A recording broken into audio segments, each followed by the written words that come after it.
news. Breaking news. Breaking news. Côte d'Ivoire, la primature a abrité la rencontre entre les professionnels de l'agriculture, les producteurs animaux, ceux des ressources halieutiques et de la chaîne agroalimentaire de Côte d'Ivoire. Merci de rester sur CNN. Breaking news. Breaking news.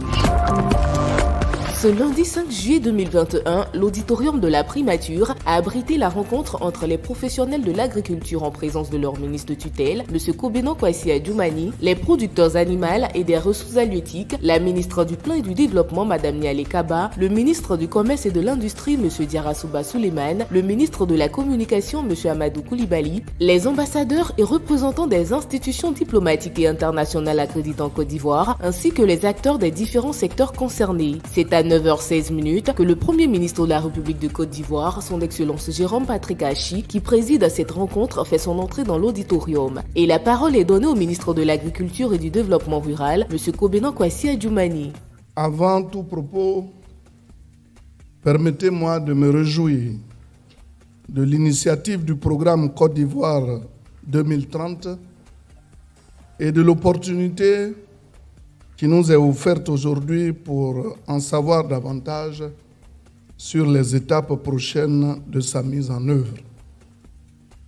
Aussi voudrais-je, au nom de l'ensemble des filières agricoles et en mon nom personnel, exprimer de vive voix à Monsieur le Premier ministre notre infinie gratitude pour l'attention toute particulière, le soutien constant et les initiatives multiformes qu'il ne cesse d'entreprendre sous la haute égide de son Excellence M. Alassane Ouattara, président de la République de Côte d'Ivoire. Donc, initiative plus prospère et plus performante pour le bonheur de nos braves paysans et pour l'économie ivoirienne.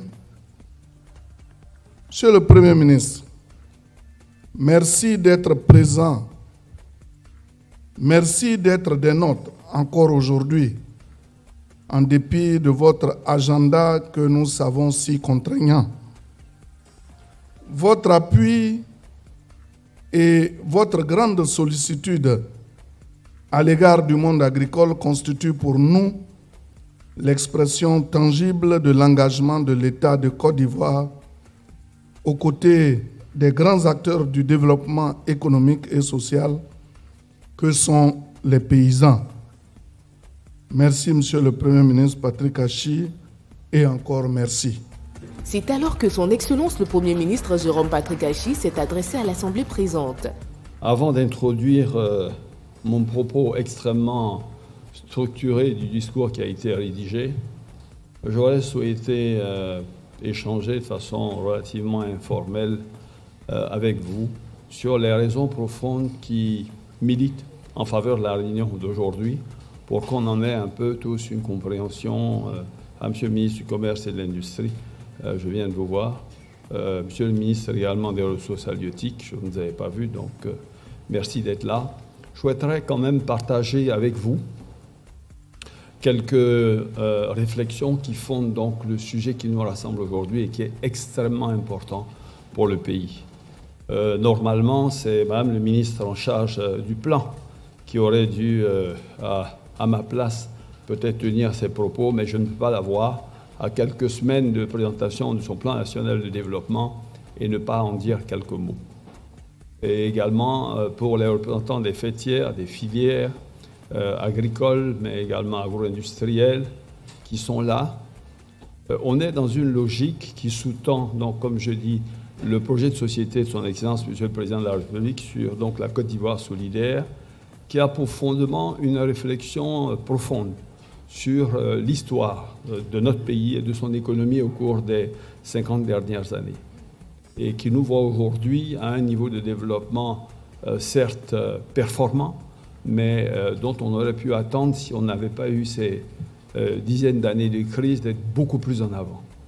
Maintenant, il nous faut, à une vitesse extrêmement grande, rattraper ce retard pour nous positionner comme on l'a souhaité dans une dizaine d'années au niveau d'un pays où la majorité de la population a un niveau de vie moyen avec donc un revenu par tête d'habitant qui soit le double de celui qu'il a aujourd'hui. Mais pour y arriver, il faut bien comprendre un certain nombre de mécanismes et qui montrent l'importance du monde agricole, l'importance des agriculteurs, l'importance de l'agro-industrie. L'État, en tant qu'administration, l'administration, le gouvernement, ne produit absolument aucune richesse. Nous ne produisons aucune richesse. Nous créons à peine quelques emplois pour l'administration. Et l'objectif, ce n'est pas qu'on en produise toujours plus. Mais par contre, nous avons énormément d'engagements.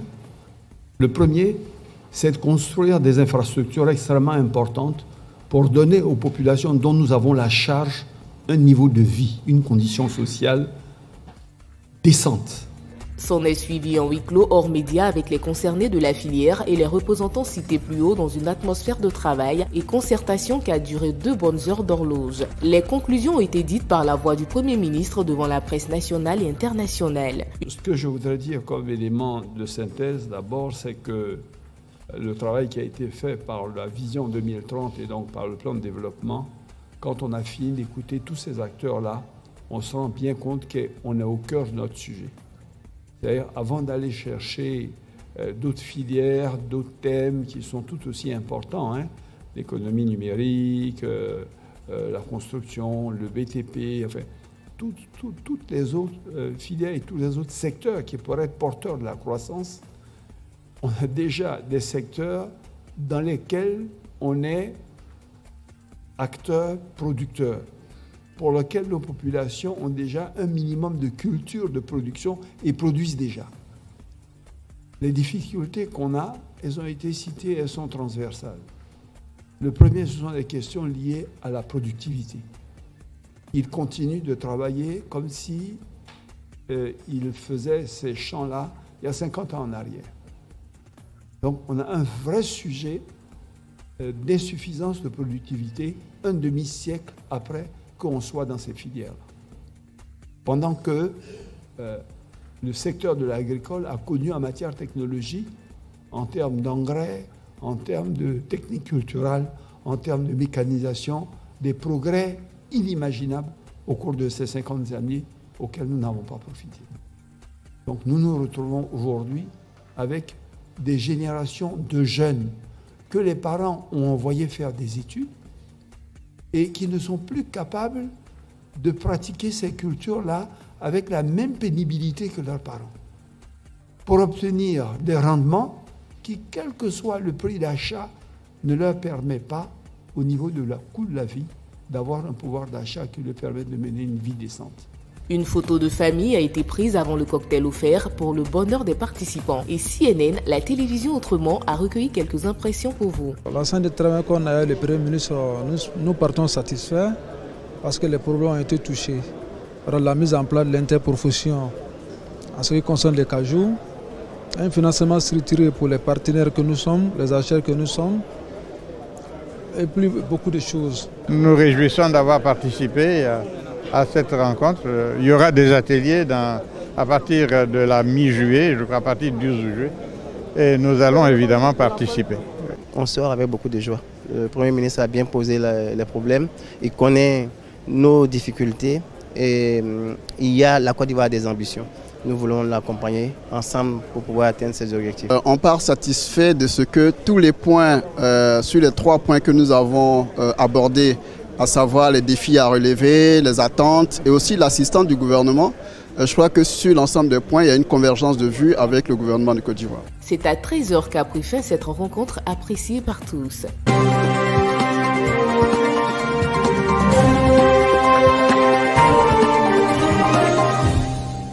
Mercredi 7 juillet 2021, un conseil des ministres s'est tenu de 11h à 13h30 au palais de la présidence de la République de Côte d'Ivoire à Abidjan, sous la présidence de son Excellence Alassane Ouattara, président de la République de Côte d'Ivoire, chef de l'État. Le chef de l'État, son Excellence Alassane Ouattara, et les membres du gouvernement se sont retroussés les manches, vu le nombre de décisions prises au cours de cette réunion pour le bien des populations vivant en Côte d'Ivoire, ainsi qu'au titre du ministère de l'Intérieur. Le Conseil a adopté un projet de loi portant lutte contre le trafic et l'usage illicite des stupéfiants, des substances psychotropes et leurs précurseurs en Côte d'Ivoire. Ce projet de loi répond à l'évolution des techniques de production, de trafic et d'usage illicite des stupéfiants et de leurs produits dérivés, et qui implique bien évidemment une amélioration constante des mesures et des moyens de lutte et de répression. D'autres mesures ont été prises par le Conseil des ministres au titre du ministère de l'Intérieur et de la Sécurité. Sur l'organisation des élections sénatoriales partielles prévues le 31 juillet 2021, le Conseil a adopté 4 décrets. C'est un ensemble de textes qui est relatif à l'organisation des élections partielles des sénateurs dans les régions donc des Grands Ponts, du Kabadougou, du Bonkani, du Gontougo et de la Nawa. C'est un ensemble de textes qui permet de déterminer la durée de la campagne électorale pour le premier décret. Le deuxième fixe les modalités d'accès aux organes officiels de presse. Le troisième, lui, détermine le nombre de lieux de vote et de bureaux de vote. Et le quatrième porte sur l'organisation et le fonctionnement de ces bureaux de vote.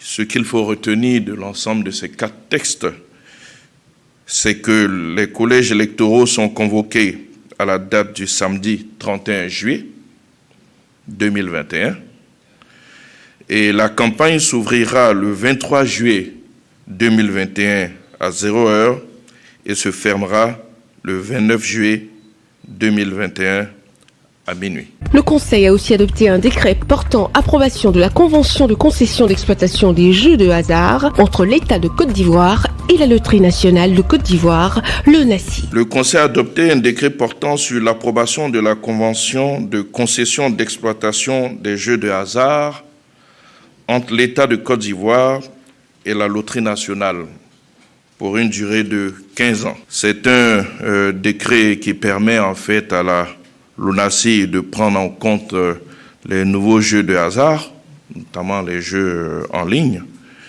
et qui permet enfin à la LONASI de pouvoir délivrer des licences, des agréments aux différents opérateurs.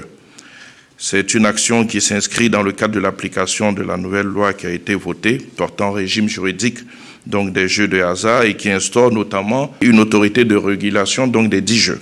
C'est réajustement du dispositif procède donc de la légitime nécessité pour l'État d'accroître son contrôle sur le secteur du jeu par l'adoption de mesures vigoureuses contre des opérateurs qui exerçaient donc de façon illégale. Sur la question de l'emploi, le Conseil a adopté un décret portant création, attribution, organisation et fonctionnement d'un établissement public national à caractère administratif dénommé Observatoire national de l'emploi et de la formation, ONEF. Au titre du ministère de l'Emploi et de la Protection sociale et en liaison avec les ministères concernés, le Conseil a adopté un décret portant création, attribution, organisation et fonctionnement d'un établissement public national à caractère administratif dénommé Observatoire national de l'emploi et de la formation. Au titre du ministère d'État, ministère des Affaires étrangères, de l'intégration africaine et de la diaspora, en liaison avec le ministère de l'économie et des finances, le ministère du budget et du portefeuille de l'État et le ministère délégué auprès du ministère de l'État, ministère des Affaires étrangères, de l'intégration africaine et de la diaspora, chargé de l'intégration africaine, le Conseil a adopté une communication relative à l'organisation de la 9e conférence au sommet du traité d'amitié et de coopération TAC entre la Côte d'Ivoire et le Burkina Faso. À l'invitation du président de la République, la 9e conférence du sommet du TAC entre la République de Côte d'Ivoire et le Burkina Faso se tiendra du 25 au 28 juillet 2021 à Yamoussoukro autour des accords de coopération entre les deux pays. Elle sera marquée par un conseil conjoint de gouvernement coprésidé par le Premier ministre de Côte d'Ivoire et son homologue du Burkina Faso, M. Joseph Marie Dabiré.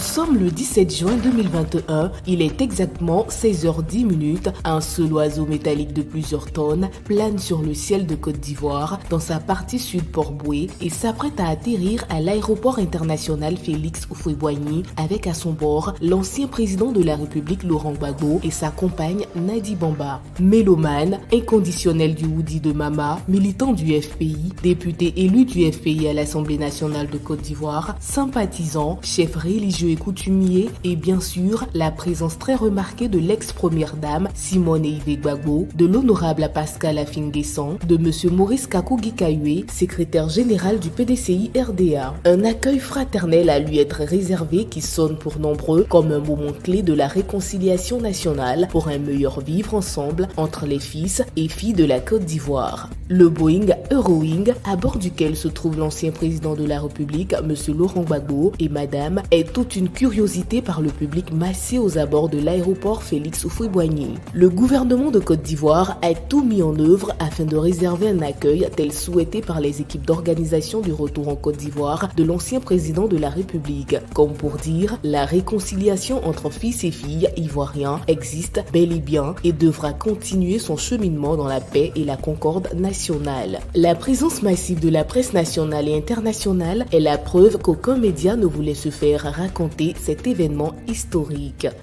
Des sentiments de joie, nous sommes rassurés, nous sommes dans une joie indescriptible parce que cela fait 10 ans que nous nous sommes quittés dans la douleur, dans les tirs de Kalachnikov. Nous avons fait la prison, nous en Côte d'Ivoire, lui pendant 10 longues années à l'étranger. Toute la Côte d'Ivoire était impatiente de le revoir. Toute la Côte d'Ivoire était, je dirais, bouleversée par son absence. Et je crois que son retour triomphal, parce qu'il vient totalement acquitté, ce retour-là constitue pour le pays une grosse opportunité pour une réconciliation nationale inclusive, franche et sincère. C'est un heureux événement. Je suis très heureux. C'est comme si on venait de me naître.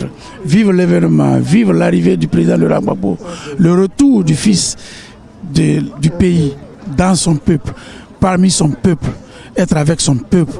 Nous sommes heureux de le recevoir. Ame barkala alaye ale mi ko betigi ame mi kene mikani ala yɛrɛ le k'a yirana ko ale le bɛ se ko bɛɛ la ko ka gban ɲaw ɲama ni k'a jira ala la a b'a nɔgɔya.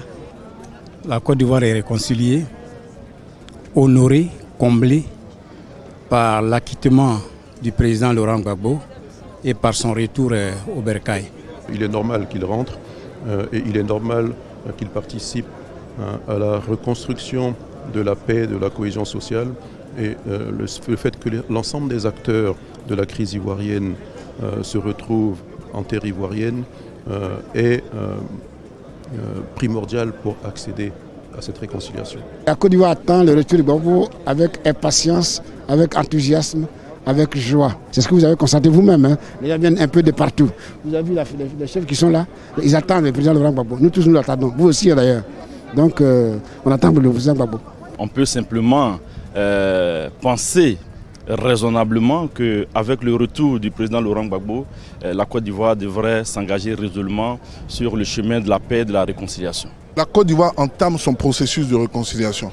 Parce que jusque-là, on disait qu'il était le maillon essentiel de la réconciliation. Donc avec son retour maintenant, on va commencer le processus véritable de la réconciliation. Donc c'est le maillon qu'il manquait pour que la Côte d'Ivoire soit réconciliée. Voilà ce qu'il faut dire dessus. Nous, on veut la réconciliation. Mais vous avez vu ce qui s'est passé. Mais nous espérons toujours. Nous n'allons pas désespérer. Nous aurons la réconciliation. C'est le chaînon manquant de la réconciliation. Et donc je pense qu'avec lui, on pourra débuter un processus de réconciliation. Vous voyez, et il était important qu'ils viennent pour qu'avec le président Ouattara et avec le président Bédié, ils trouvent les moyens d'offrir à toutes les générations qui viennent après eux un processus de paix durable et un moyen de partir de l'avant sur de nouvelles bases. Ce que je peux vous dire, c'est que je sens beaucoup d'émotion, beaucoup de ferveur en ville. Ce que je peux ajouter, c'est que la réconciliation va reprendre, me semble-t-il, dans les meilleures conditions, parce qu'on peut considérer que Laurent Gbagbo était le chaînon manquant. Ce chaînon est là maintenant, il n'y a plus de raison, il n'y a pas de raison que la réconciliation ne réussisse pas. En tout cas, on parlera d'un pas qui est franchi, un pas important. Il va revenir, on est tous contents, on attend de voir ce qui va se passer après son retour. Il est clair que, regardez, avant même qu'il n'arrive, vous avez vu que tout le monde est allé aux élections. Il a donné le mot d'ordre, tout le monde est allé aux élections. Et depuis que tout a commencé, vous l'entendez, il ne fait que dire la paix, la réconciliation, la Côte d'Ivoire. C'est ça son message. Nous avons travaillé à ses côtés, nous avons toujours dit que le président Laurent Gbagbo est un homme de paix. Il fallait qu'il soit là et aujourd'hui, moi j'ai foi. Nous allons aller à la réconciliation si tout le monde le veut. Nous sommes venus accueillir notre frère, notre président, n'est-ce pas, président de notre parti. Et je vais vous dire que nous sommes très heureux d'être là. Le président nous a dit qu'il vient pour participer à la réconciliation des Ivoiriens, de tous les Ivoiriens et de tous les habitants de Côte d'Ivoire. Donc nous sommes venus l'accompagner dans ce mouvement. Nous pensons que son arrivée va booster le mouvement de réconciliation et par ricochet envoyer la paix dans notre pays. Et même actuellement, même c'est déjà commencé. Quand le président arrive ce soir-là, c'est fini. C'est fini. Tout le monde est content. S'il arrive, je pense qu'il y aura la réconciliation vraie. De toutes les façons, si la réconciliation elle est politique ou pas, nous cherchons que les Ivoiriens se rapprochent l'un de l'autre. Nous cherchons vraiment la vraie réconciliation. Laurent Gbagbo est un acte qui peut être un acte de catalyseur de réconciliation. Mais attention, il faut une volonté de part et d'autre. Et il faut que des actes suivent pour que véritablement on aille à la paix, voulu par tous les leaders et voulu principalement par notre leader, le président Alberto Akwetu-Mabri. Jusqu'à ce matin, le gouvernement et nous avions travaillé en bonne intelligence. Et nous sommes des partenaires. Je l'ai dit tout à l'heure, jusqu'à aujourd'hui, on ne nous a signifié aucun acte administratif interdisant la sortie ou le rassemblement des personnes. C'est le souhait de tout le monde et nous, en tant que l'UDPCI, nous disons que l'arrivée du président Gbagbo, c'est un indicateur important pour la réconciliation en Côte d'Ivoire. Vous savez, 10 ans hors de son pays, 10 ans être détenu et être acquitté, c'est aussi un grand exploit. Et nous, en tant que l'UDPCI, nous disons son retour va contribuer vraiment à la réconciliation et au rassemblement des fils et filles de la Côte d'Ivoire. Il veut que les Ivoiriens, les enfants de la Côte d'Ivoire soient réconciliés. Avec son arrivée, je pense qu'il va se mettre à l'œuvre pour que cela soit chose faite. C'est alors que le cortège de l'ancien président Laurent Gbagbo, fort d'une centaine de véhicules, s'est lancé sur voie au bitume exemplaire qui donne le ton de l'aspect futuriste qu'offre désormais la ville d'Abidjan et selon le trajet souhaité par les équipes d'organisation du retour de Laurent Gbagbo à regagner son QG de la Riviera, non sans apprécier les belles infrastructures et le nouveau visage qu'offre la capitale économique Abidjan. Au QG du FPI, situé au quartier Atoban, ils étaient encore nombreux, militants du FPI qui attendaient de voir physiquement leur leader en dansant et chantant à tue-tête, tous heureux de voir l'ancien président de la République, Laurent Gbagbo, de retour.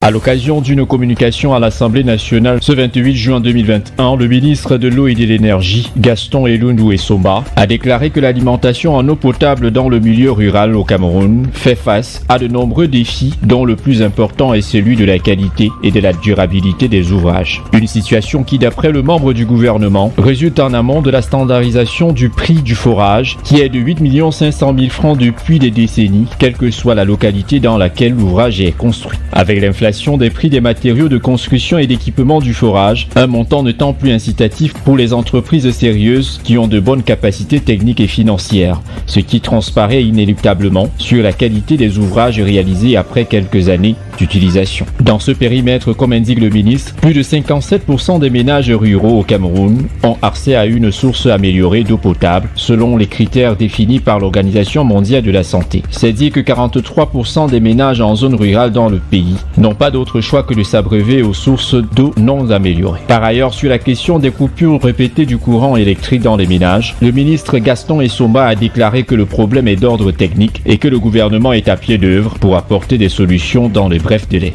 En matière d'électricité, dans le cadre de mon intervention devant le Parlement, j'ai mis l'accent sur la configuration du territoire national en 3 réseaux et que les préoccupations peuvent différer d'un réseau à un autre.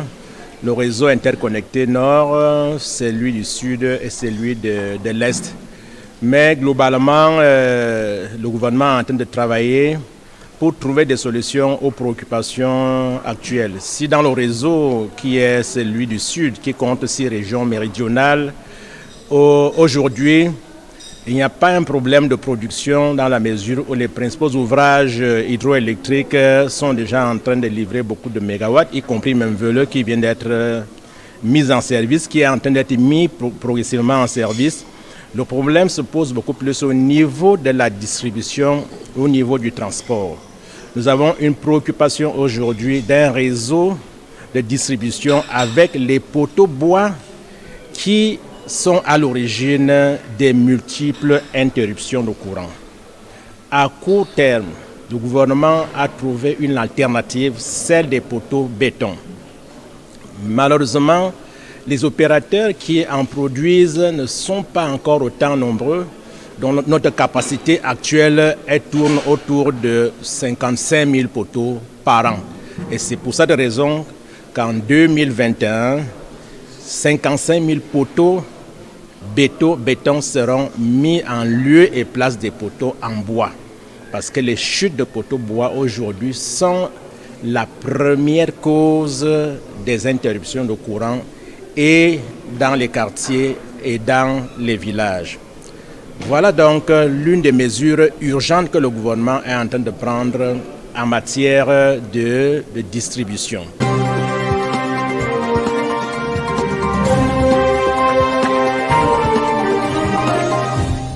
En dépit du leadership confirmé de la Côte d'Ivoire en matière de production agricole, la rentabilité des filières agricoles, aquacoles et agro-industrielles de la Côte d'Ivoire ne cesse de se dégrader. La Côte d'Ivoire est le premier pays producteur mondial de cacao, mais seulement 5% des recettes générées par l'industrie du chocolat revient à la Côte d'Ivoire. On retrouve le même scandale un peu partout, par exemple le palmier à l'huile, l'anacarde, du coton et de l'ananas. Le Premier ministre ivoirien Son Excellence Patrick Hachi envisage de changer radicalement cette situation. La situation que nous vivons aujourd'hui, où malgré tous ces efforts, nous retirons en termes de valeur ajoutée la part infime que nous avons, osons le dire avec clarté et avec franchise, cette posture n'est plus tenable. Pour des grands projets de développement, un plan stratégique décennal est mis en place. Ces grands projets sont en cohérence avec les lignes d'action proposées dans le programme national d'investissement agricole de 2e génération PNIA 2, notamment ceux mettant l'accent sur le développement de fermes sémencières privées et la sécurisation des intrants par le rapprochement des producteurs à travers les agropoles. Le ministre d'État, ministre de l'Agriculture et du Développement Rural, M. Kobenan Adjoumani Kwasi, a initié un plan spécial de 131 milliards de francs CFA orienté vers les filières légumières et maraîchères et parallèlement a été approuvé un plan d'urgence destiné à faire face aux éventuelles pénuries. Le potentiel devant nous est immense. Il ne tient qu'à notre volonté politique, à nos choix stratégiques et à nos efforts individuels. Nous sommes convaincus plus que jamais que c'est ensemble et seulement ensemble, dans une logique de partenariat total, franc et engagé, que nous serons à même d'atteindre les objectifs ambitieux que nous nous sommes fixés et que les Ivoiriens attendent de nous avec beaucoup d'espérance. D'après le Premier ministre, chef du gouvernement, Son Excellence Patrick Hachi, seule une approche intégrée combinant action publique et investissement privé permettra de donner des perspectives positives à l'agriculture en Côte d'Ivoire. Et on n'a aucune autre alternative. Le fer de lance de cette Côte d'Ivoire solidaire, où les paysans sont transformés en fermiers, où les producteurs sont transformés en transformateurs de première et de deuxième transformation. Où effectivement, on a des nationaux qui ont la capacité, en tant que champions nationaux, d'aller sur les marchés extérieurs et de se battre avec des produits de notre pays qui sont compétitifs et qui répondent aux normes. Je crois que c'est le combat que le président a confié à notre génération. Dès le 12 juillet 2021, des groupes de travail publics et privés vont être créés pour identifier les besoins de l'ensemble des filières agricoles. Ils auront pour rôle de mettre à la disposition du gouvernement au plus tard le 11 septembre 2021 une feuille de route qui dessinera les premiers projets pilotes attendus avant décembre 2021. Merci d'être sur CNN, la télévision autrement. Les programmes se poursuivent. Retrouvez en ligne toute l'info en continu sur CWeb Info, 100% info, Nantes.